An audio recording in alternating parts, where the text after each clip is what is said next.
ఇద్దరు అమ్మాయిలు. కోదండపురం అనే గ్రామంలో శాంతమ్మ అనే ఒక ఆమె ఉంటుంది. ఆమెకు ఇద్దరు పిల్లలు, తులసి, మమత. ఇద్దరికీ పెళ్లి వయస్సు రావడంతో ఒకే కుటుంబంలో ఉన్న సురేష్, అర్జున్ అన్నదమ్ములకు ఇచ్చి పెళ్లి చేస్తుంది. వాళ్ళు హాయిగా వాళ్ళ కాపురం చేసుకుంటూ ముందుకు సాగిపోతున్నారు. అలా ఉండగా ఒకరోజు సురేష్ ఉద్యోగం పోయింది. తను ఉద్యోగం కోసం చాలా చోట్ల ప్రయత్నం చేశాడు. కానీ ఉద్యోగం దొరకలేదు. తమ్ముడు అర్జున్తో, అర్జున్, నీకు తెలిసిన చోట ఎక్కడైనా ఉద్యోగం ఉంటే చూడు. బయట చాలా కష్టంగా ఉంది ఉద్యోగాలు దొరకడం. నీకు ఎక్కడైనా తెలిసి ఉంటే నాకు చెప్పు అని అంటాడు. ఆ మాటలకి అర్జున్ తప్పకుండా చూస్తా అన్నయ్య అని అంటాడు. కానీ అర్జున్ చెప్పడు. కొన్ని రోజుల తర్వాత అర్జున్ తన స్నేహితుడైన నరేంద్రతో కలిసి వ్యాపారాన్ని మొదలు పెడతాడు. ఇద్దరూ కలిసి ఒక పెద్ద గోల్డ్ షాప్ని ఓపెన్ చేస్తారు.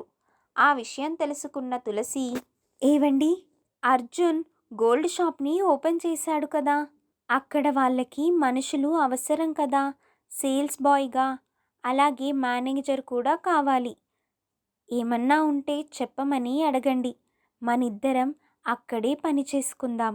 నేను నీకంటే ముందే అడిగాను. తను ఏం మాట్లాడకుండా వెళ్ళాడు. ఇప్పుడు వస్తాడు కదా, మళ్ళీ అడుగుతాను అని భార్యాభర్తలిద్దరూ కూడా బయట నిలబడి చూస్తూ ఉంటారు. ఇంతలో బండి మీద అర్జున్ వెళ్తూ ఉండడంతో వాళ్ళు పిలుస్తారు. అర్జున్ అక్కడ నిలబడతాడు. ఏంట్రా తమ్ముడు, ఈ మధ్య అస్సలు మా ఇంటి వైపు కూడా చూడకుండా వెళ్ళిపోతున్నావు? అలా ఏం లేదన్నయ్య, కొంచెం పని మీద బిజీగా ఉన్నాను. ఏమైందన్నయ్య, ఎందుకు పిలిచారు? డబ్బులేమన్నా అవసరముందా? అతను అలా అడిగేటప్పటికీ వాళ్ళకు కొంచెం బాధ కలుగుతుంది. ఏదైనా పని ఉంటే చెప్పు అన్నాను కదా అర్జున్. మీ గోల్డ్ షాప్లో పని ఉంటే చెప్పు. నేను మీ వదిన అక్కడే పని చేసుకుంటాము. ఆ మాట వినగానే అర్జున్, మీరు నా కళ్ళ ముందు వర్కర్స్ లాగా పనిచేయడం నాకు ఇష్టం లేదు. అందుకే నేనేమీ మాట్లాడటం లేదన్నయ్య. అంతేకాని మరొక ఉద్దేశమేమీ లేదు. అందుకు వాళ్ళు, మనం ఏ తప్పు చేయడం లేదు కదా. నాకు వేరే చోట ఉద్యోగం వచ్చేంత వరకు పని చేసుకుంటాము. కాదనకు తమ్ముడు. అందుకు తను సరే అని అంటాడు. ఇక మరుసటి రోజు ఇద్దరు కూడా అక్కడ పని చేసుకుంటూ ఉంటారు. అక్కడికి వచ్చిన కస్టమర్లకి నగలు చూపిస్తూ అలా వాళ్ళ పని వాళ్ళు చేసుకుంటూ ఉంటారు. చూస్తూ ఉండగానే సంక్రాంతి పండుగ వచ్చింది. సంక్రాంతికి కొత్త అల్లుళ్ళిద్దరూ అత్తగారింటికి వెళ్తారు. అత్తగారు శాంతమ్మ చిన్న కూతురు చిన్న అల్లుడిని బాగా చూసుకుంటూ ఉంటుంది. ఎందుకంటే వాళ్ళు బాగా డబ్బు సంపాదిస్తున్నారు, మంచి స్థాయిలో ఉన్నారు అని. పెద్దల్లుడు పెద్ద కూతుర్ని మాత్రం కొంచెం దూరంగా పెడుతుంది. వాళ్లకు పెద్దగా మర్యాదలు కూడా చేసేది కాదు. వాళ్ళకి డైనింగ్ టేబుల్ మీద భోజనం పెడితే వీళ్ళిద్దరికీ కింద కూర్చోమని చెబుతుంది. దాన్ని చూసి వాళ్ళు పెద్దగా ఏమీ బాధపడలేదు. తులసికి మాత్రం తల్లి చేస్తుంది అస్సలు బాగోక ఆమెతో, అమ్మా, నువ్వు నన్ను చెల్లిని ఒకేలాగా ఎందుకు చూడడం లేదు? నాకు బాగా అర్థమైంది. మా పరిస్థితి ఇప్పుడు బాగోలేదు. ఆయన గనుక మంచి ఉద్యోగంలో వస్తే మేము కూడా మంచి స్థాయిలో ఉంటాము. కానీ ఒక్కటమ్మా, మమ్మల్ని ఇలా ఇంటికి పిలిచి అవమానపరచడం అస్సలు బాగోలేదు.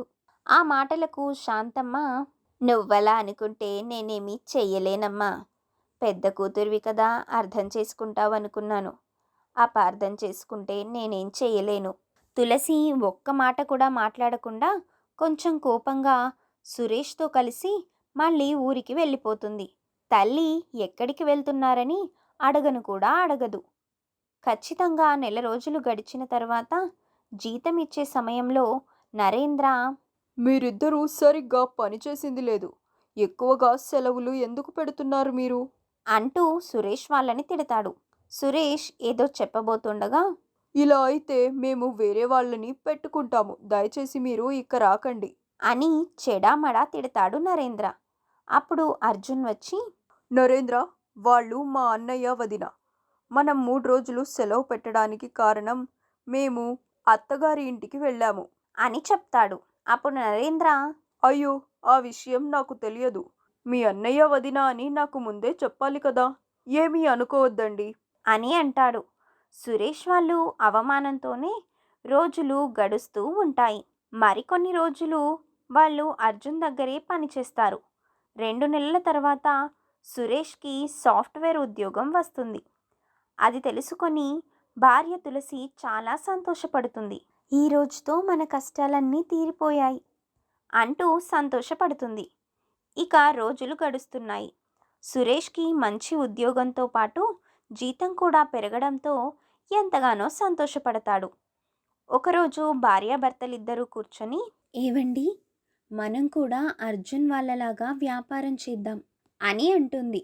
అందుకు అతను కూడా అదే అనుకుంటున్నాను. అని చెప్తాడు. భార్య సలహాతో ఎలక్ట్రికల్ వస్తువులు ఉండే పెద్ద షాప్ని ఓపెన్ చేస్తారు. ఫ్యూజ్ దగ్గర నుంచి మొబైల్స్ దాకా అన్నీ ఉంటాయి. తులసి ఒక్కతే దాన్ని చూసుకుంటూ దాన్ని డెవలప్ చేస్తూ ఉంటుంది. అలా వాళ్ళు బాగా డబ్బు సంపాదిస్తారు. ఆ విషయం తెలుసుకున్న తల్లి శాంతమ్మ చాలా సంతోషపడుతూ కూతురు దగ్గరికి వస్తుంది. తులసితో చాలా ప్రేమగా మాట్లాడుతూ ఉంటుంది. అప్పుడు తులసి, అమ్మా, ఈ రోజుల్లో డబ్బుంటేనే ప్రేమ కూడా ఉంటుందని నువ్వు మాకు బాగా నిరూపించావమ్మా. ఒక కూతుర్ని ఒకలాగా చూడటం నేను ఎక్కడా చూడలేదు. డబ్బు ఉంటుంది, పోతుంది. కానీ ప్రేమ, ఆప్యాయతలు అనేవి అలాగే ఉంటాయి. నువ్వు చేసిన అవమానం నా కళ్ళ ముందే ఉంది. కానీ ఒక్కటి చెప్తున్నా చూడమ్మా, నేను డబ్బు ఉన్నా అలాగే ఉంటాను, లేకపోయినా అలాగే ఉంటాను. దయచేసి ఇంకెవ్వరి ముందు కూడా అలా ఉండొద్దు అని చెప్పడానికి చెప్తున్నాను. ఆ మాటలకి తల్లి చాలా బాధపడుతుంది. తన తప్పేంటో తనకి అర్థమవుతుంది. ఇంతలో సురేష్ వచ్చి, అత్తయ్య, మీరెప్పుడు ఇక్కడికి వచ్చారు? నేను ఇంటికి ఫ్రిడ్జ్, ఏసీ, టీవీ అన్నీ పంపించాను. అలాగే ఒక మొబైల్ కూడా పంపించాను. మరిప్పుడు ఏం తీసుకుంటారు? ఆ మాటలకి శాంతమ్మ చాలా బాధపడుతూ, నా పెద్దల్లుడు ఎంత మంచివాడు.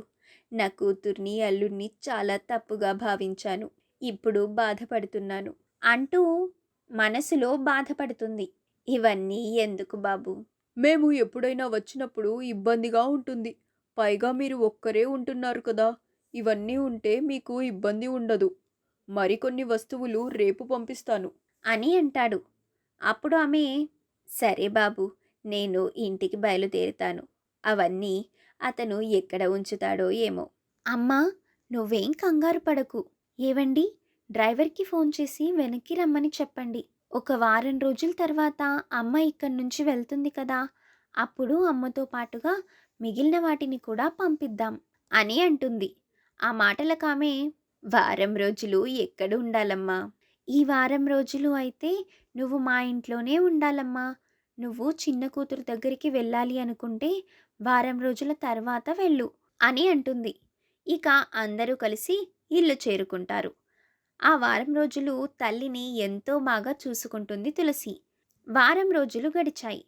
తర్వాత సామాన్లన్నింటినీ ఎక్కించి ఆమెను కూడా ముందు కూర్చోమని చెప్తారు.